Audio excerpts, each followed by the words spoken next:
Hello everyone, Eric Watson here, freelance writer, player of games, writer of words, recorder of videos, and tabletop role-playing aficionado. Welcome to the Monday edition of my bi-weekly behind-the-scenes DM-only live stream, Rafting Icewind, in which I build and prepare for our next session of Rime of the Frostmaiden. You are playing characters of Robin, Frey, Celeste, Edmund, or Thimbleweed. Turn back now. This video is not meant for you. Will be full of spoilers, but for the rest of you, welcome. We stream our sessions live on YouTube every Friday evening. Watch all of our D&D sessions and reviews here on YouTube. You can follow me on Twitter at Rogue Watson and join our official Discord server. Invite link in the description below. If you'd like to support the channel, please check out patreon.com/Rogue Watson. For our campaign, we use Roll20.net. For streaming, I use Open Broadcaster software with Streamlabs. So we are finally going to be talking about the Charlatan Dragon fight, as I believe we have officially reached that point just about. We've got some bookkeeping we'll need to handle at the start of the session, because we got through most of the major events that we talked about last week, which was the puzzle, which I feel bad because I designed that on Friday after our last. It was a really last minute thing for me to do, and I just had this inspiration to do this adventure game style puzzle to figure out Vaelish Gaunt's kind of location and tease some information about that, which is actually gonna be the main quest. We also did the potion chopping thing, which I think went over pretty well, and the players got to get some potions, and of course we got to resurrect Celeste. So it was a lot of dialogue heavy, RP heavy session, which I fully expected there to be. So we're gonna figure that's probably taking up about half the day so far of Bryn Shander, and then basically what I've got planned on here is to kind of update, because the players at a good point where they're like, well, what's the situation with their speakers in the town, so I need to make sure I've got that information down. And then I may actually I told the players they had like 24 hours as of the night they arrived, which means I could unleash the dragon anywhere between the evening of the day they're currently in, instead of waiting for the next day.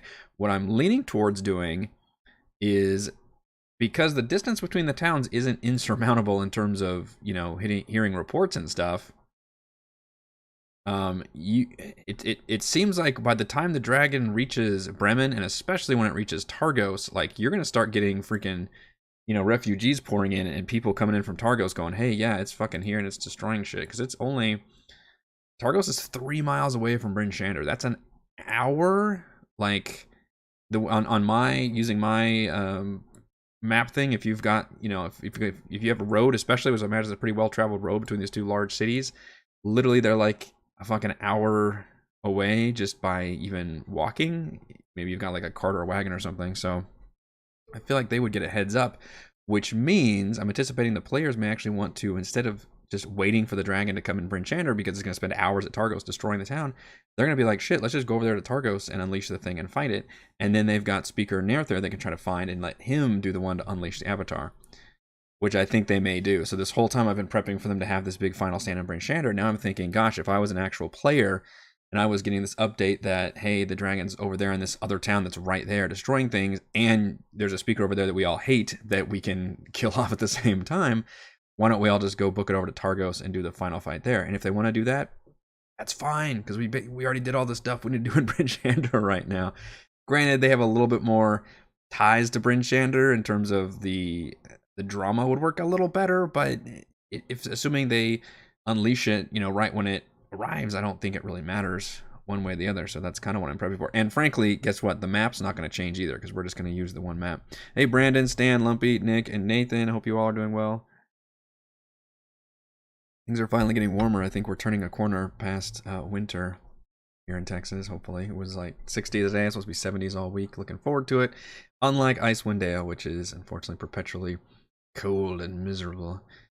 So, as of right now, okay, so the update for the dragon, I do plan on, I'm probably going to start the session off.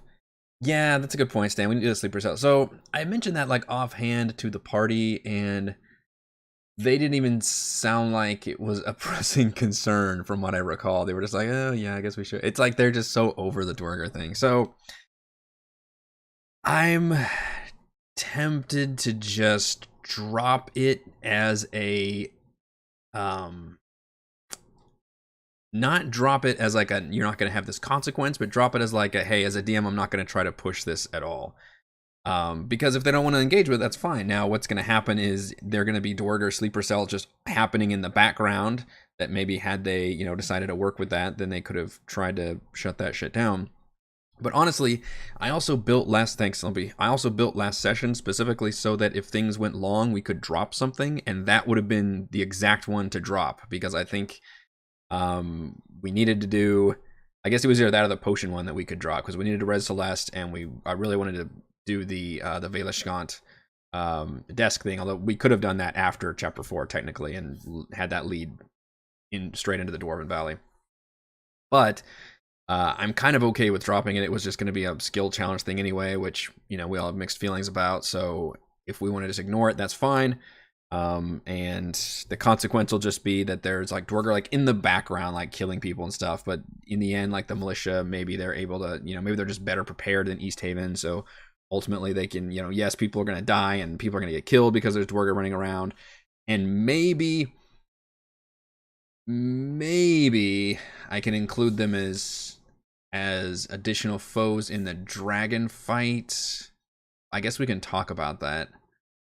I feel like the Dwarger would know to stay away from the dragon, because even though it's got its pre-programming, it's not, I guess it does have intelligence, so it wouldn't try to harm the Dwarger. But because it's got its breath weapon, the Dwarger just, even accidentally, they would get vaporized. So I feel like I wouldn't even use. In fact, the Chartland Dragon's using its malevolent presence, so the Dwarger wouldn't be anywhere near it, ideally. So the update I've got is that by the time, so keep in mind, the players traveled to Bryn Shander. By the time they reached Bryn Shander, the dragon was probably done with East Haven and flying to Caer Dineval. And then they had a long rest. So probably during that long rest, it's already taken down, my notes say. So Caer Dineval and Caer Konig and all that flight takes about 4 hours. So it's probably, as of right now, already destroyed Caer Dineval and Caer Konig, and is probably at Tourmaline, destroying Tourmaline currently. I believe it goes to, I think it goes Tourmaline first, then Lonely Wood, then down to Bremen. So what I'm going to do is have a message. Speaker Shane receives a message, because there's going to be some delay, right? They don't have fucking instant cell phones or anything. I'm assuming they do the Game of Thrones thing and have like carrier pigeons, which is still going to take some time. So a couple, hours delay for a message, honestly. And I'm going to have the one message they get back is from Speaker Maschu and Tourmaline. And notice how I'm using this as a way to like reflect on how the players did in this first arc. So in other words, in Goodmead, I mentioned the fact that, hey, they were able to find these tunnels and use the that escape hatch and go into the woods, because that's the path you all took and found, and the meat hall was spared. So that's an example of how the players, actions led the maybe to have more survivors from Goodmead.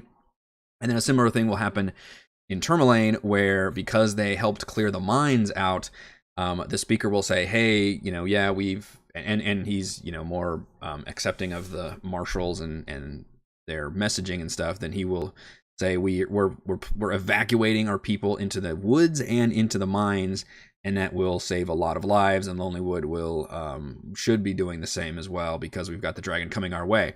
Now that's going to be the last message that they received, and by the time that they receive it in Bryn Shander, the dragon's already in the middle of destroying Tourmaline and probably on its way to Lonely Wood. So the players still have I guess the rest of the afternoon they can choose what they want to do. If we want to root out the Dwarger, we could still do that. We still have time for that. Otherwise, Bryn Shander notes. I just said, as evening comes, Speaker Shane will hear reports that the dragon has destroyed Bremen, with several dozen fleeing the road to Targos, only to be caught in the dragon's blast as it flies toward Targos, because it goes from Tourmaline to Lonely Wood to Bremen. So by the time they receive that message, it's probably already honestly destroyed Tourmaline and moving on to Lonely Wood. We've got a little bit of time to pass, and maybe the players want to say, hey, let's just go to Targos now and set up shop. 24 hours, could they build a trebuchet? I really wish there were more details about the siege weaponry. It really annoys me how brief this whole chapter is, honestly. I guess I didn't notice it until I was running this chapter, but like there's a section in Targos, for example.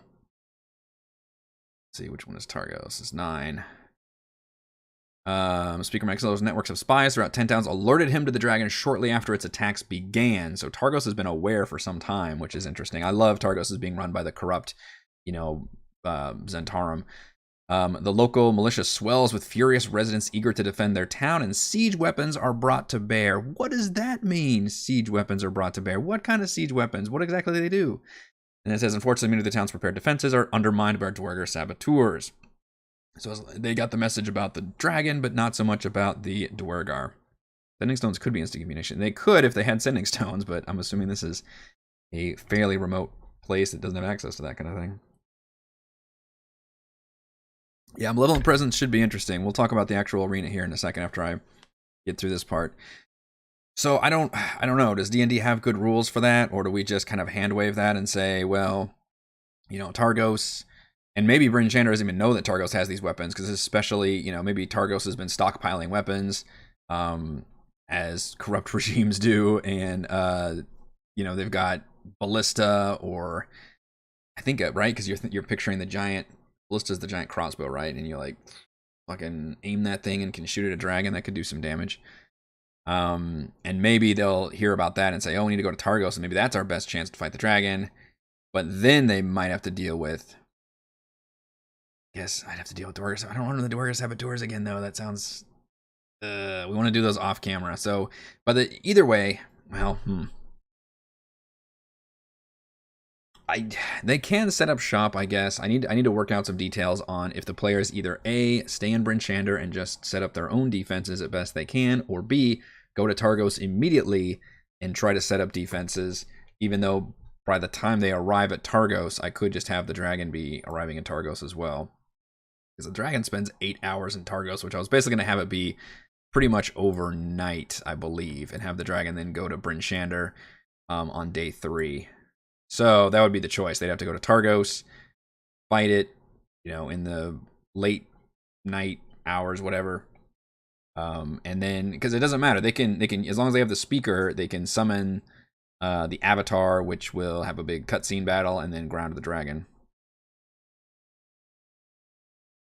You got barrels of black powder explode.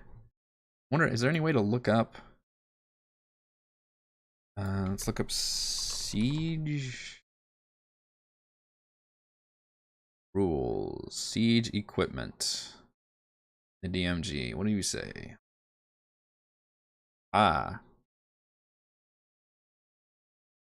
Ballista, cannon, suspended cauldron, mangonel, which I believe is the kind of catapult that goes on a ship. Ram, siege tower, and trebuchet. Shout out to Fantasy Games for making me stupidly knowledgeable about military warfare, which is not necessarily something I ever cared about, but I do love fantasy games, and that's the bread and butter. Surely ballistas would be the best. We got, alright, it's got stats here. Range attack, +6 to hit, range 120 to 480. One hit does 3d10 piercing damage, that's pretty solid.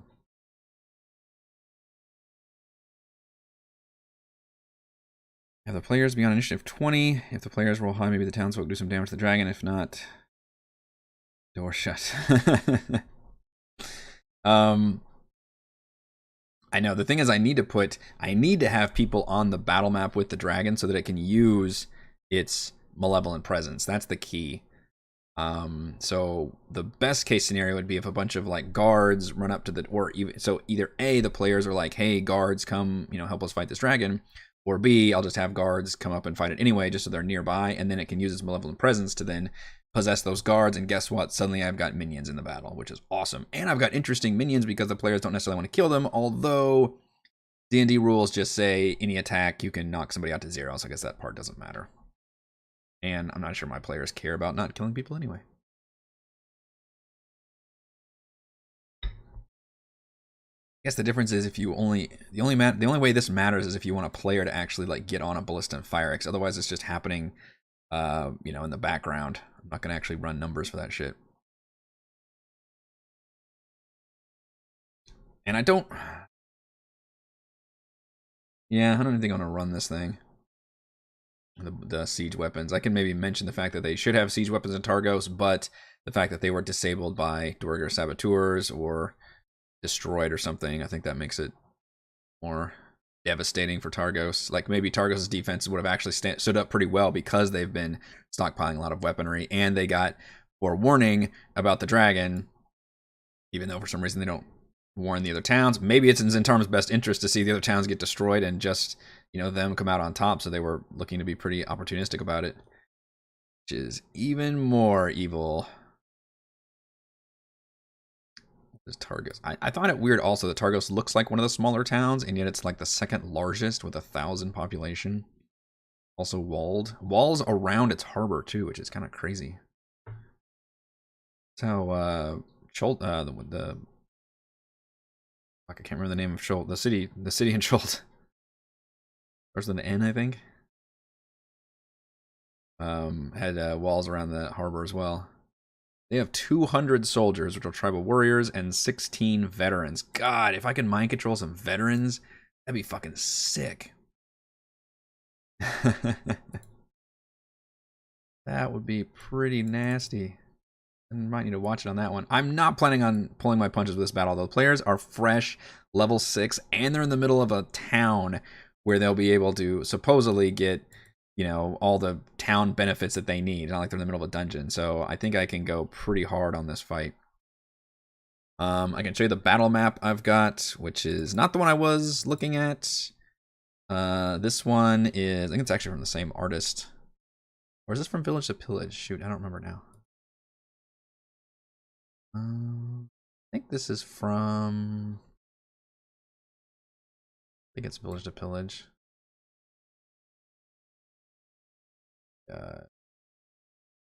It's called City. Let's see. There it is. It's Tom Kartos, City Warfare. In fact, I've got it pulled up right here. It is this one right here. Oh, yeah. Put it in the chat. I can link it. Okay, so that is the map I'm looking at right now. It's just it's got some good town maps in there, and I wanted something that was a small, just boss arena type map that really showed off the size of the dragon, because that's pretty fun. I think I'm gonna have it crash land in a building and have the building get destroyed, and that way it's got a little more room to maneuver. But the idea is to make the battle a little bit more fun. The fact that the players have already, borne witness to its attacks and its destruction. It is essentially their avatar is going to cripple the dragon enough to where it can't fly, but not to where it doesn't, it's just as effective. It just can't fly or maneuver around, basically, which is still a hell of a thing to, do to a dragon, but I'm okay with that. But for that reason, I think we can make, we don't have to pull our punches with the dragon either. Generic rebel.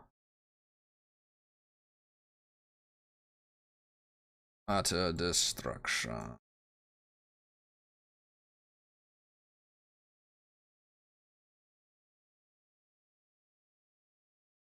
Fine. Stretched. All right. So all that on the map layer. Our dragon crash lands right there, and we can put our, I guess the players still have to run up to it, don't they? But the cool thing is, no matter what plan the players has, I mean, I assume their main plan is just to unleash the thing when the dragon's somewhere near them, and then they'll have their kaiju fight, and then the dragon can crash wherever I need it to crash, which will be in this, I don't know, generic market section or something, small buildings. And then they can run over and fight it from there. But then they'll also, I can conveniently have a bunch of guards and things rushing up to it in order to fight it, because nobody realizes that this thing's got that malevolent presence, which is a DC 16 wisdom save, or be charmed by 1 minute. It can repeat the save. So the bad thing is, in order to be fair, I need to not do too many NPCs, because that's just more bookkeeping for me. I guess we could always pre-roll a lot of stuff, but in the interest of fairness, I could try to save it live. We also need to finish working out its legendary actions, by the way. Give it some more cool ones to do, because I already gave it legendary resistance. I need to give it some legendary actions because this is a big, cool boss monster and deserves some love in that regard. I could also boost its hit points, which I probably need to do because I feel like the players can do... I mean, if they're all going ham on it, they could probably easily do 40-50 damage to it in a round. Literally just based on 3 of them, by the way, which is Celeste, Frey, and Thimbleweed. The other 2 are primarily doing like supportive or spell casting stuff. So maybe I could do 200 hit points. Is that the maximum it's got? 14 times 12. 12 plus 56 is 224. So 200 hit points would be just about max. Now, technically, you could argue that it's a bit damaged, but they don't have any. They don't know how many hit points it's got normally anyway. What does an adult dragon have? Because I think it'd be fun to basically be fighting an adult dragon here. Type adult. You'll find it.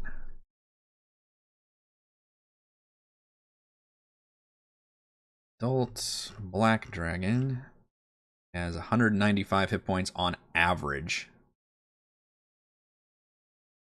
Ooh, I like that idea, Lumpy. Smash a building into somebody, yeah. Like, uses its tail to, like, crash into something, and people have to make a save instead of an attack roll. 172. The brass. Green dragon is 207. 200 might actually be a little high. Red, classic of 256. Wow. That's a CR 17 also. Why don't we roll a couple times and see what my best, like, high... Oh, not that one. My best high roll is... Oh, if I click that, it's probably going to roll it. And let's do this. 14, D12 plus... Let's say... As soon as I get something that's over 170, I'm going to keep it at hit points. How many rolls that takes me to get above 170? Really likes... This is not going to happen. The law of averages is killing me. There's too many dice here. Oof, 120. Come on. If you're going to give me 124, you got to be 170 at some point, right? I think my dice are broken. Am I doing this right? 14 T12 plus 56. This is ridiculous. Okay, boom, 172. We're keeping it. That took too long. It's got 172. And yeah, I'll describe it as being a little injured, but they don't fucking know much him got anyways. My precious. So what would the appropriate... What CR is this thing supposed to be? CR 11. What's another... I'm trying to think. What's a good DC and damage for how much it can do with its legendary action? Let's see. Its wing attack is plus 11. Deals an average of 12 damage. The DC, it looks like it's 16 is the right DC because it's the Radiant Breath. It's got to be less than the Radiant Breath, but we can keep the DC 16. Tail attack. Why don't we keep this as... Why don't we change this into a wing attack? And then its tail will be it bashing into a building.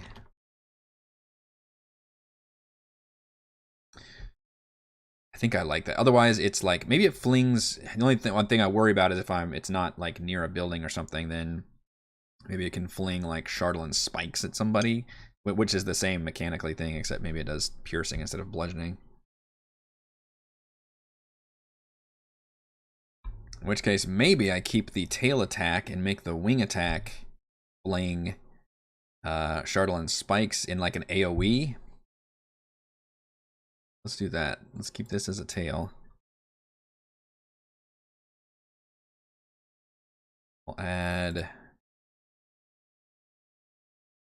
What do we call that? Chardalyn spikes?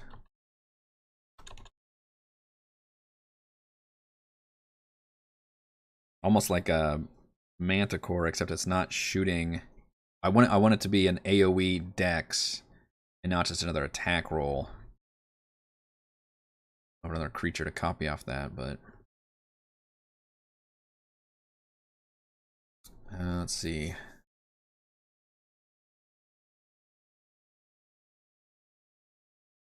Dragon shakes its wings, sending shards of Chardalyn. In fact, we could call it Chardalyn shards. It's actually kind of funny. Dragon shakes its wings, sending shards of Chardalyn. It's hard to say. Raining down in a, what do we say, 15-foot Chardalyn shard storm. Good luck saying that. 15-foot area sounds pretty good. Basically the same as a thunderclap, I think. Or, sorry, thunder wave.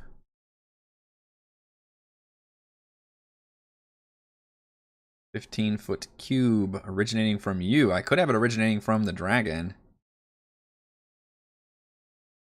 I could just copy off Thunderwave. 15-foot cube is just fucking easy to describe it as, honestly, because there's no discrepancy about, oh, is that circle hit or anything?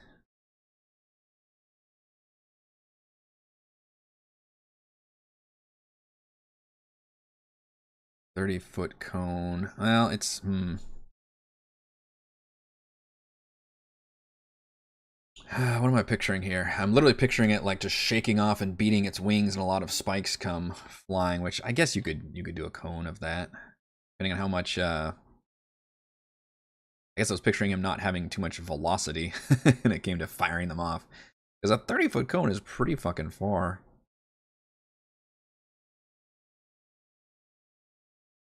The bad thing is, yeah, he doesn't have any ranged attacks beyond. I mean, he's got a 10-foot range on the tail and wings, and he's just a big token.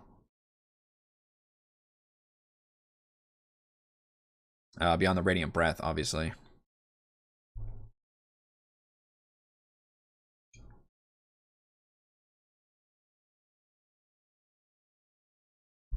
Keep this for now, but I may change it. We've got till Friday to change it.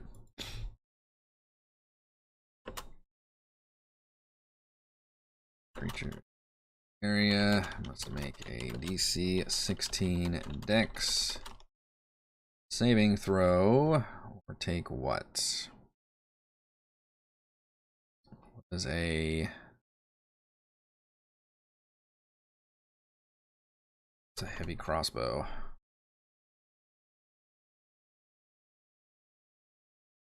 Ooh, you could also make them get affected by short-term madness because they're literally getting hit by Chardalyn. Heavy crossbow's D10. Let's just use a D8. What, just maybe like 3D8? That sound fine? I'll be half as much on a successful one. And maybe that if you make the save, you don't have to make the short-term madness roll.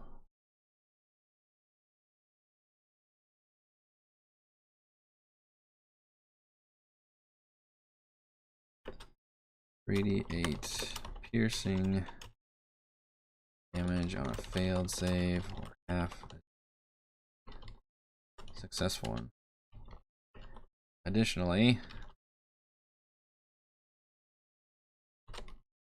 creature who fails Dex save must also make a DC 16 Charisma saving throw, or suffer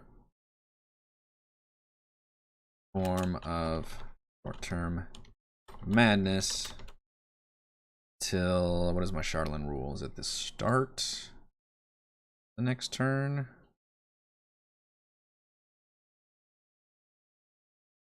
I forgot my own rule. Run until the end of your next turn.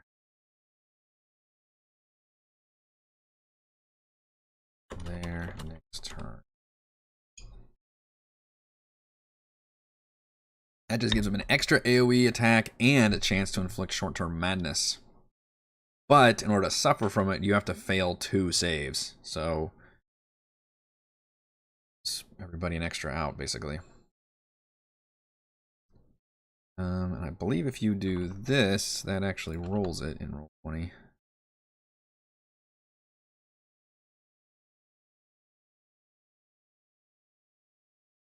Click it, put it in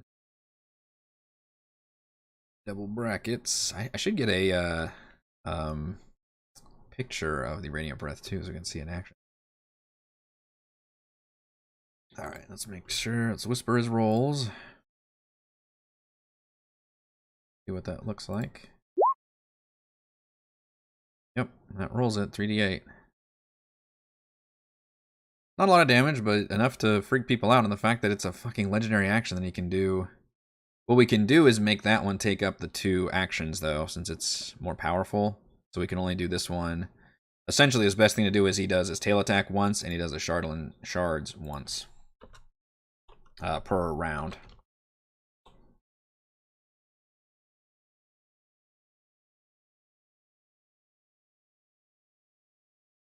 I think that's fair.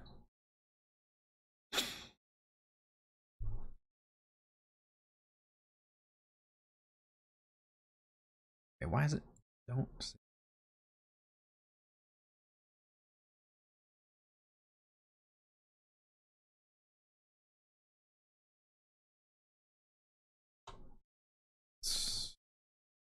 the damage now?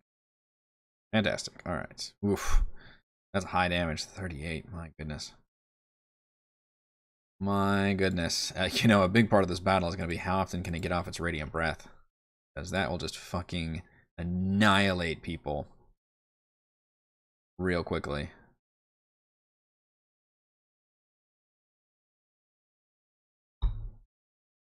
Fun fact, if the party TPKs here, which I don't, hopefully they won't do because they always surprise me. We can always have it be ambiguous, you know, what happens to that snowy owl when it gets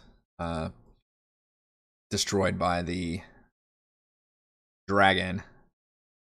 And it can always come back right at the most opportune moment and help, you know, distract it or hurt it or do something. It's not very narratively fun if they just all wipe here, unfortunately.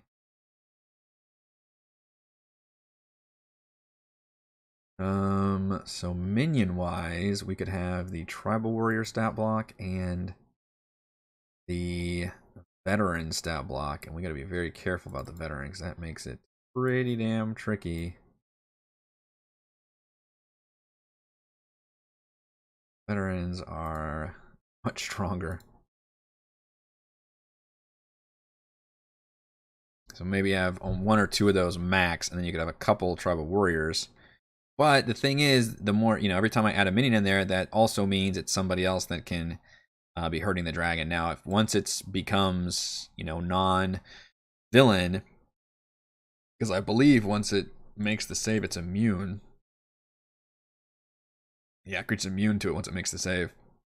So in that case, I would just probably hand wave those attacks away and just have it be like, yeah, they're taking off, you know, chunks of the damage as they go. But it essentially just makes it so it's not a minion anymore once they make that save.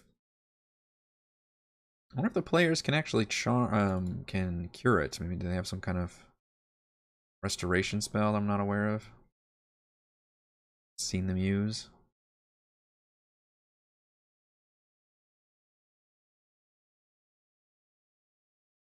Dorky picture. Flappings, what we like. These guys are no big deal. Just water. We could actually have a bunch of them. I think they only do one single spear attack, and they've got no... I mean, I guess the pack tactics makes them more dangerous. Have a couple of them coming up. In fact, if the players are late to the party, the way I could spend my favor is have them appear and have I could even show that cinematically, like they come up to the dragon, they see a bunch of guards, but then the guards turn and their eyes glow with the dragon's eyes. They're like, oh shit, the dragon can like fuck with people's heads, which basically it can. So in other words, I can have it already taking place, and thus maybe even take out the need to, roll it in action. In which case, then we could talk about how many to actually use. Ooh, Veteran's a beast. Crap, I think he's got 3 attacks too.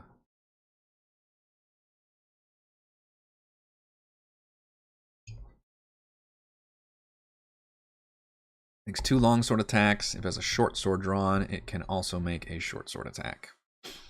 Wow. Or so in other words, it can make 3 attacks: longsword, one-handed, and short sword, or it could make 2 two-handed longsword attacks. Probably more effective to do the 3. In fact, it's probably always more effective to do more damage. Just for funsies, how many would it actually get? Because these guys don't have any kind of pluses to their wisdom whatsoever. Need to make a 16 or higher. Ha! First one I rolled makes it. Let's do like 6 of them and see. Wow, 20? Really? 5, 6. Out of 6, 2 of them make it, which is the odds of that are. Well, I guess with 6 rolls, the odds were at least one of them was gonna make it.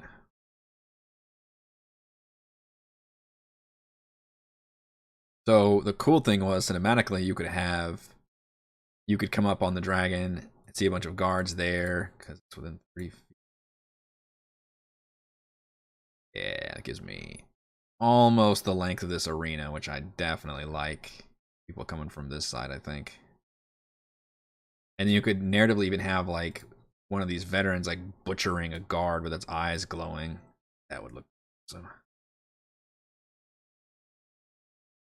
Just have a bunch of minions around the dragon. In fact, did these guys have crossbows? Because you could even have put on the roofs and just have them be annoyingly like shooting crossbows at the players.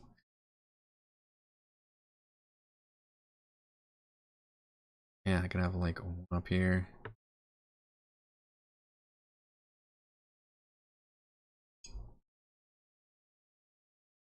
I think everybody needs to worry about that happening for sure. The way you take down an insanely powerful barbarian, or you just blow that freaking radiant breath weapon in her face too. I mean, rage you can tank normal attacks all day, but as soon as some elemental thing comes your way, it's fucking curtains. Now she does have an absorb elements ability from her axe, but I don't know if that works against radiant.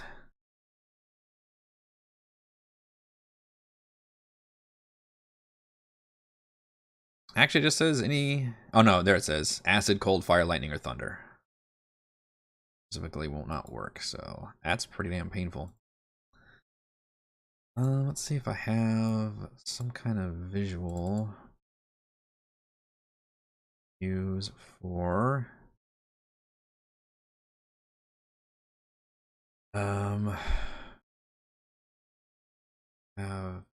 Spell. I'm looking at folders right now. See if I got something that looks like a radiant blast, because that'd be really fun. Cone, golden ring.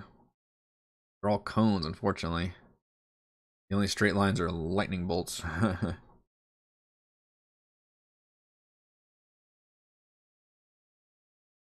Bone wall. That doesn't work. Okay, there we go. There's a purple beam, a red beam, a prismatic beam. Why can't I be a yellow beam? Picturing a laser. I guess we could do the red beam, see what that looks like. Prismatic beam looks like color spray, doesn't look good.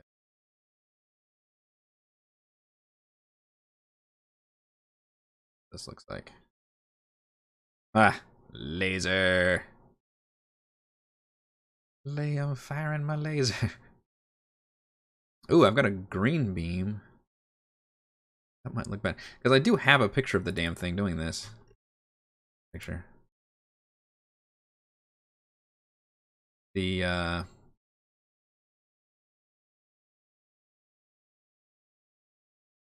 There we go. That's the laser color I want, the yellow. Need to show this picture too. The players when they're actually battling it. I'm sure I will forget. Fortunately, I don't have a yellow. I wonder if I can tint this yellow.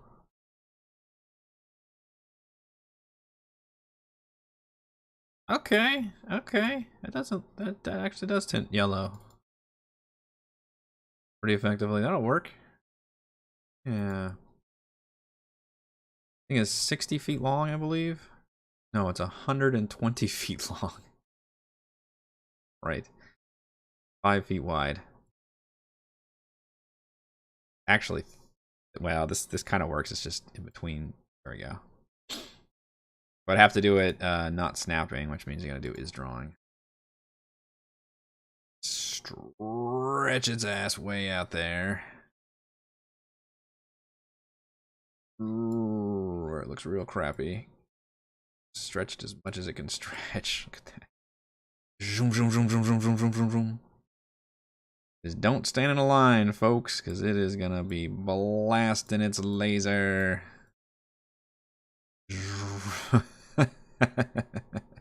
It's fucking nasty. Everybody needs to spread out because that's gonna do some damage. And it's probably not gonna give a shit about killing its minions either. 4, 5. Maybe we'll add one more just regular minion.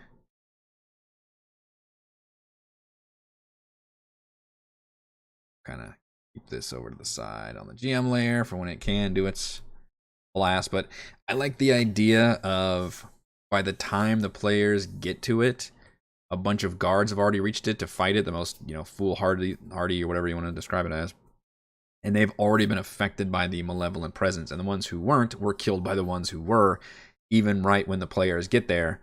And then battle will begin. And then I've suddenly got I've got the dragon and these minions as combatants. Now, the tricky thing is, technically, they all have to make the save. They get to repeat the save at the end of each round. So I'm tempted to actually pre-roll that so I can actually break it down and know who's snapping out of it and who's not.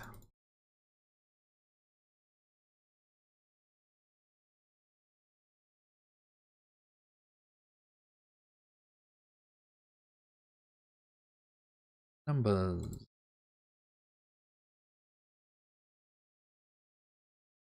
You're your own guy, but put you at 5 so we can identify you. Some rich asshole.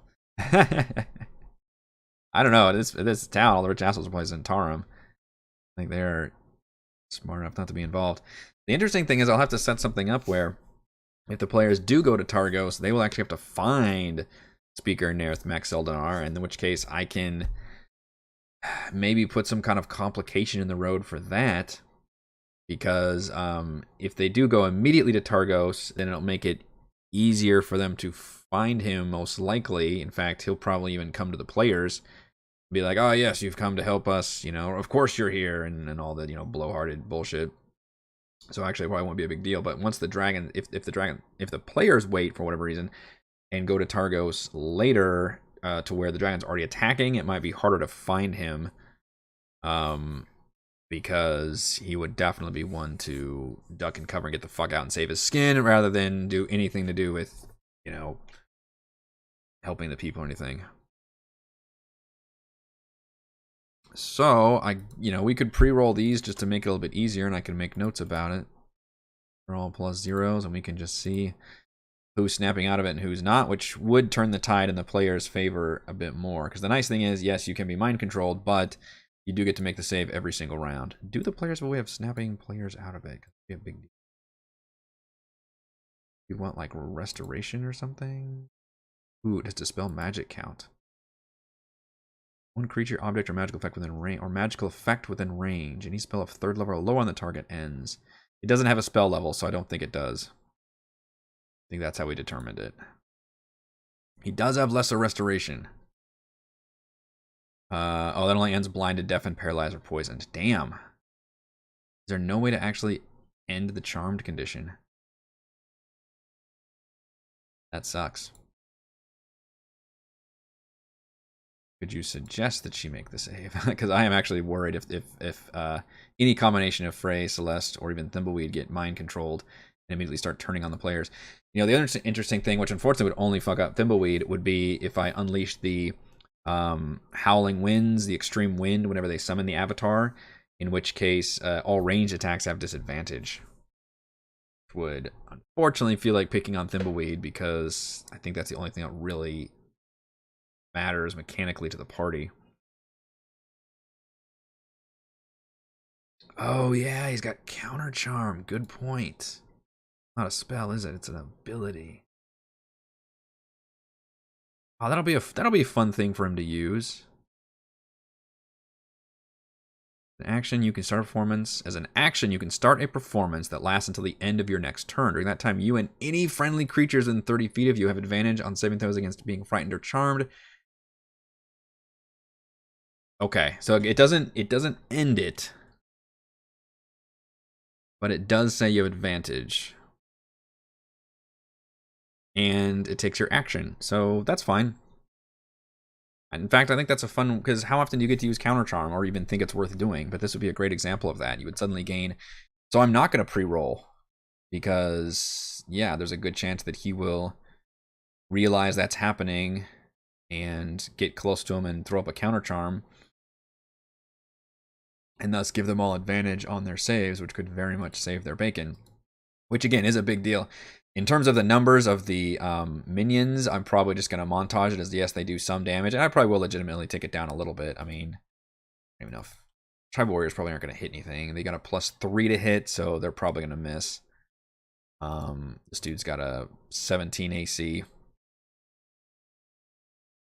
The Veteran would do some damage if you actually counter-charmed the Veteran, but mainly what it does is it suddenly makes those guys not hitting you anymore. if they make this, like I said, it doesn't end the charm condition, but it does give them advantage, which is a big deal. On a straight D20. So the goal will be to, I guess our choice is either to remain in Bryn Shander, wait for the dragon to come to them, set up whatever defensive maneuvers or positions they want to do, which there's not much because their whole plan is just to unleash the Avatar, and they're not even sure what that's going to do, so I get it. Or go on to Targos, and probably by the time they get to Targos, the dragon will be, we'll just say it's in Bremen. You know, you can practically see it in the distance. Bremen seemed real fucking close, like a mile away. And then they can easily talk to Nerth, Maxildanar. He will be, of course, his smarmy assholeness, and you know, say, well, of course you've come. We've got all these defenses set up. Everything's, you know, going to go well against the dragon. We'll stop it here. We are the ones, you know, just saying about how great his town is, and they've got all these stockpiles of weapons and everything. And then the dragon will hit, and the Dwerger will hit them too. And in fact, that maybe the players can even witness this. That, and the, you know, the Zentarum, for all their weaponry and confidence, they were not expecting to, you know, look under places for the Dwerger threat. They were just looking for the dragon. The Dwerger ended up doing a number on them and disabling a lot of their weapons and all that good stuff, and the players can bear witness to that. I don't want them to necessarily deal with the Dwerger because I just think it's kind of boring at this point, so we'll just have it be like, you know, yeah, they clash with the militia, and the Dwerger end up doing enough to where they disable most of the, you know, siege weapons and give the militia stuff to do, while the players then have to deal with the dragon, is basically what I'm hoping to create. And then obviously I presume they will want to give the Avatar to the Speaker. The Speaker will unleash the Avatar. He will be very happy about it. And of course he'll be very happy about, oh yeah, of course I should take this. Excellent. You've given me this powerful artifact and weapon, you know, just very easy to turn it over to him and give it to him.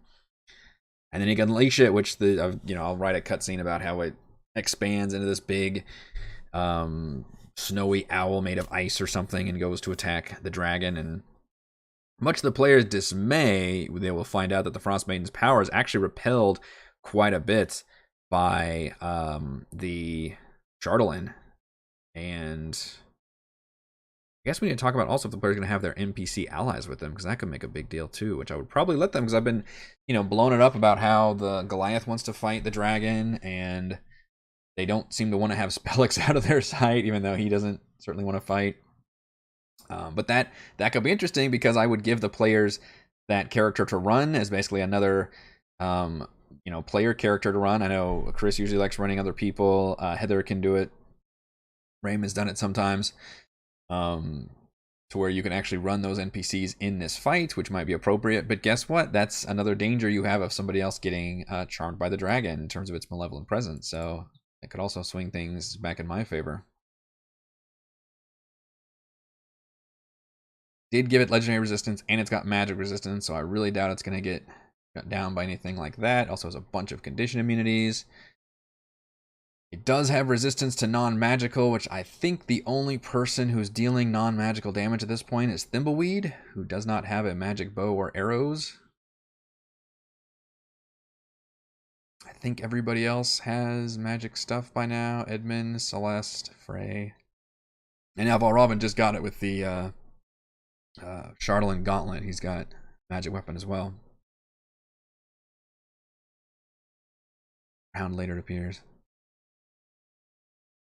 What if yeah, you open it up, the ice melts and it freezes the person, and then the person, like, they freeze and their ice form shatters, and then that gives like birth to the owl. I wanted to be like really dark about it. The ice. I can't decide if it's like literally a giant snowy owl like the rock snap block, or if I want to make this like big icy figurine come to life. Like the size of the dragon though, it's gonna be big. Not quite Mothra fighting King Ghidorah. I want to make it more size is the same. And you think for a moment like they're going to go at it and just kill each other, which would be great for the players, but then the dragon ends up really kicking its ass, because it's the, we'll have obviously it'll be breathing like, ice, frost breath and all this shit at the dragon, and the dragon just doesn't give a shit. Like, it's basically just built for this crap. But in the end, the bird will do something that like wrench a wing, or basically that's the whole point of doing this, is that it will help ground the dragon and essentially destroy its ability to fly, which is a big part of this creature's, effectiveness, and why it's been able to do so much damage is just it can fly so fucking fast. So that'll be a big part of it. Now, obviously, it's still going to be able to use its wings just fine. Mechanically, it's not going to really change anything, but in terms of its flight capabilities, I think I will nullify that, and that just makes it a little bit easier for me to run. Also, is all I have to worry about is on its turn just unleashing its pretty crazy multi-attack options, making sure the malevolent presence is going off. I think, is that on their turn? Any creature with intelligence of 4 more that is within 30 feet of the dragon. Doesn't actually say when this goes off. It's near Lovecraftian ice transformation. Oh, Hunter's Mark counts as magic. Interesting. He doesn't use Hunter's Mark much, does he? He uses the favored foe thing. I assume it's supposed to be starting your turn. Any creature with intelligence of 4 or more that is within 30 feet of the dragon will succeed on a saving throw. It looks like that's an oversight that it's just not says that, but I think that's the case.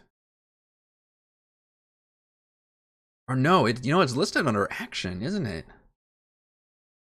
Do we need to change this? This is a fucking action, I just realized. This malevolent presence is an action, so it has to... Okay, this whole time I'm picturing this is like the confusing gaze where it's always on, but this is listed as a fucking action. So as an action, it forces a creature... That's terrible. I think we need to change that to make it always on. Which may overbalance the shit out of this fight, but you can't have it just not attack. What a terrible creature. For its a whole round, it's just going to try to charm one. What if it fails? That's all it did that round. This thing does not have legendary actions as built. I added that.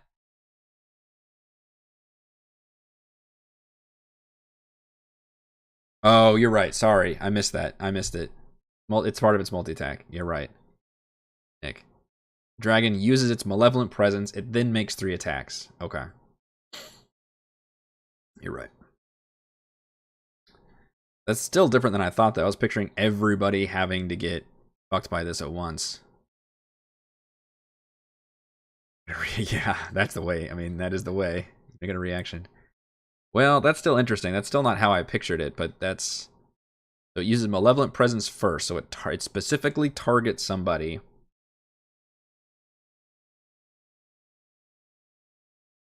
And then they're charmed for a minute. And then it can use its attacks. Okay. So maybe it seems weird that it's got so many people charmed. I need to have more dead bodies around here. I need to have more dead bodies.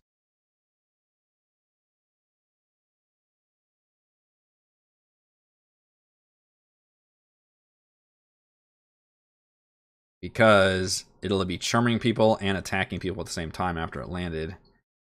And then it'll be charming an equal number of persons for how many rounds it's left. But, you know, a round at 6 seconds. So if it takes the party a minute to get where the dragon fell, it can still have a good amount of people there. Okay, we'll have to rethink how the fight works then, because I was picturing literally like the Umber Hulk's confusing gaze, where it was all, you know, everybody is having to do that, but I can see where that might be too much. So instead, it has to target one person, but I'll still make it fun by having all these people initially charmed, I think. So it has to target one person at a time for the Malevolent Presence. Obviously, hopefully it'll choose somebody like Frey, because I think Celeste actually is a probably good wisdom save. Surprisingly, her monk wisdom save is only a +1. Monks don't even have proficiency in wisdom? Okay, never mind. We can go for Celeste too. Well, in that case, I guess probably all of them have fairly low wisdom, I would imagine. Frey's a +0. The Charlatan Dragon, it's a construct, but it's also an intelligence of 10, so it would be able to like suss out targets. Edmund's got a 3. Thimbleweed has a 2. Balraven has surprisingly a 0. But it would most likely want to choose Frey and Celeste each time because they're the ones going to do the most damage. Assuming Thimbleweed stays out of 30 feet. Creature charmed this way fixates on another creature object the dragon mentally chooses and must, on each of its turns, move as close as it can to that target, use its action to make a melee attack against it. But it doesn't say anything about the fact that it can only have so many creatures charmed or whatever else. So presumably it just gives somebody a command and then doesn't have to worry about it again. I guess it would have to recommand them if they kill like their target. Interesting. Okay. And then it makes its 3 attacks. Well, that's better. At least it's baked into the stat block. Now the Radiant Breath is interesting because if it has its Radiant Breath, it only does that, but that's obviously enough. Assuming you can catch, you know, at least 2 players in there, you're probably doing as well as you would be making your 3 attacks. Charm. And I've got my fucking legendary tail attack, so it gets an extra tail attack. And this fancy Charlatan Shards. Rains down shards in a 15-foot cube, which it'll do once players start getting used to it. Near it.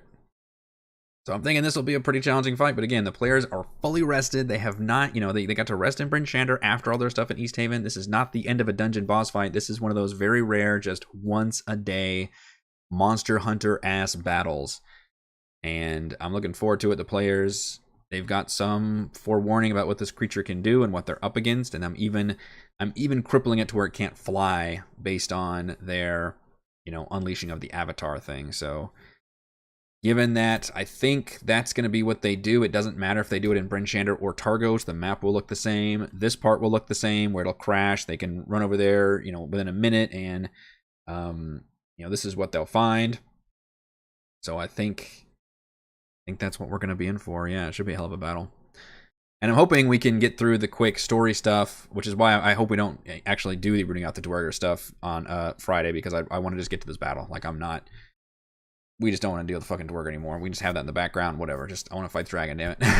I'm the DM, I don't want to fight the dragon. I can imagine the players are chomping at the bit by now, too.